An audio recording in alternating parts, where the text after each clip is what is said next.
In today's video, I'm going to teach you how to use Sierra chart tick charts.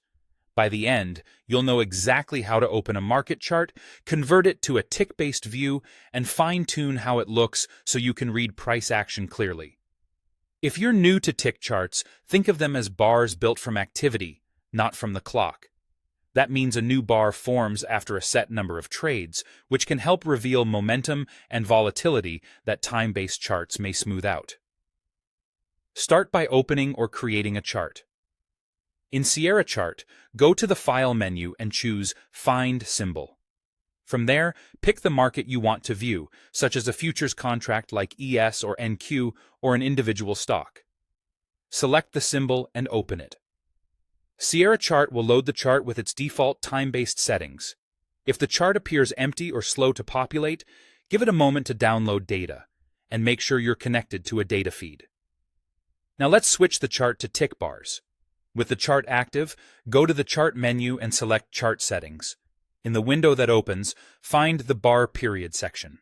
Change the bar period type to number of trades per bar. This is Sierra Chart's terminology for a tick chart. Then set the bar period value to the number of ticks, or trades, you want per bar. For example, enter 500 for a 500-tick chart. Click OK to apply. From now on, each bar will complete after 500 trades instead of after a fixed amount of time. On fast markets, bars will print quickly. On slower sessions, they'll take longer. If the chart looks too choppy or too slow, revisit chart settings and adjust the tick value up or down until the flow matches your style. Finally, customize how the chart looks so it's easy to read. Right-click anywhere on the chart and choose Chart Settings again, then go to the Display section. Here you can select candlesticks, OHLC bars, or a line chart and adjust colors and line styles to improve contrast and visibility.